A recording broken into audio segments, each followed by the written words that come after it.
വളരെ ശേഷം ഒരു അതിഥി എത്തുന്ന മഹത്തായ ദിവസം.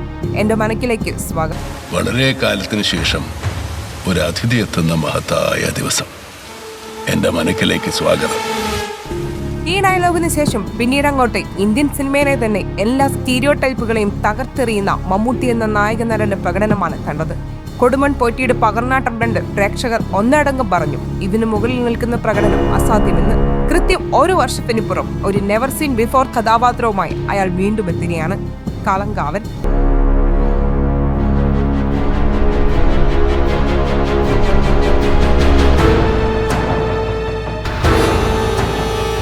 നവാഗതനായ ജിതിൻ കെ ജോസ് സംവിധാനം ചെയ്യുന്ന ഈ സിനിമയുടെ പ്രഖ്യാപനം മുതൽ ഇതൊരു സാധാരണ ചിത്രമായിരിക്കില്ല എന്നും മമ്മൂട്ടിയുടെ ഇന്നുവരെ കാണാത്ത വിധമുള്ള ഒരു കഥാപാത്രത്തെ സിനിമയിൽ പ്രതീക്ഷിക്കാമെന്നും റിപ്പോർട്ടുകൾ വന്നിരുന്നു. വിനായകനാണ് ഈ സിനിമയുടെ നായകനെന്നും മമ്മൂട്ടിയുടേത് ഒരു വില്ലൻ കഥാപാത്രമായിരിക്കുമെന്നും റിപ്പോർട്ടുകൾ വന്നു.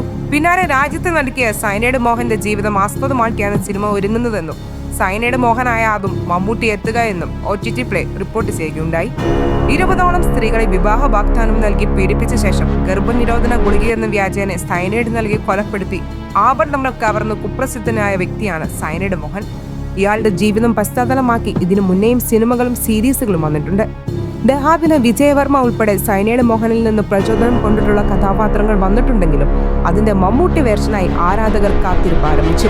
പിന്നീട് ഇങ്ങോട്ട് സിനിമയുടേതായി പുറത്തിറങ്ങിയ ഓരോ ലൊക്കേഷൻ ചിത്രവും ആരാധകർക്ക് ഒരു ആഘോഷമായിരുന്നു.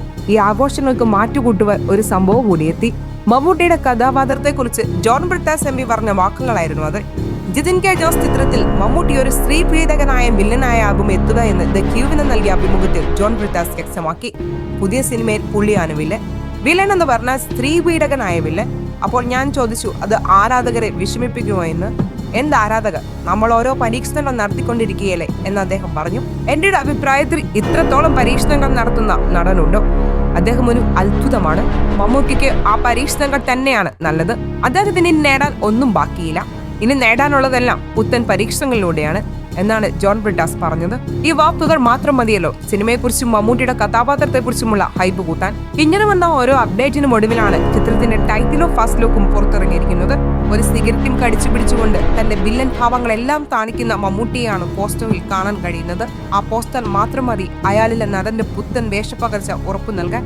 കളങ്കാവൻ എന്ന ടൈറ്റിൽ മമ്മൂട്ടിയുടെ കഥാപാത്രത്തെക്കുറിച്ചും ഈ സിനിമയുടെ സ്വഭാവത്തെക്കുറിച്ചും സൂചന നൽകുന്നുണ്ട്. തിരുവനന്തപുരം ജില്ലയിലെ ചില പ്രദേശങ്ങളിൽ നടക്കുന്ന ഒരു ആചാരമാണിത്. ദാരികൻ എന്ന അസുരനെ തേടി ദേവി 4 ദിക്കുകളിലേക്കും യാത്ര ചെയ്യുന്നതും അവസാനം ശിവന് തൃക്കണിയിൽ നിന്നും വന്ന ഭദ്രകാളിയുടെ രൂപത്താൽ നിഗ്രഹിക്കപ്പെടുന്നതുമാണ് ഈ ആചാരത്തിനു പിന്നിലെ ഐതിഹ്യം. കളങ്കാവൽ ഐതിഹ്യത്തിന്റെ പശ്ചാത്തലത്തിൽ ദാരികനോട് താരതമ്യം ചെയ്യാവുന്ന ഒരു നെഗറ്റീവ് കഥാപാത്രമായിരിക്കും മമ്മൂട്ടിയുടേതെന്നും അയാളെ തേടുന്ന നായകനാണ് വിനായകനെന്നും ഫിയറുകളും വരുന്നുണ്ട്. വിധേയനെയെ പട്ടേലരെ കണ്ടവർ പറഞ്ഞു, വില്ലനിസത്തിൽ ഇതിനു മുകളിൽ ചെയ്യാൻ ഒന്നുമില്ല. അവർക്ക് മുന്നിൽ മുരുക്കുംകുന്നത്ത് അഹമ്മദ് ഹാജി എത്തി. അയാളെ കണ്ട് ഞെട്ടിയവർക്ക് മുന്നിൽ കൊടുമൺ പോറ്റി അട്ടഹസിച്ചു. അതിൽ അവസാനിച്ചു എന്ന് കരുതിയവർക്ക് മുന്നിൽ ഒരു വർഷത്തിനുപുറം മറ്റൊരു പൈശാചിക മുഖവുമായി അയാൾ വരികയാണ്. കാത്തിരിക്കാം അഭിനയത്തിന്റെ മറ്റൊരു മമ്മൂട്ടി യുഗത്തിനായി.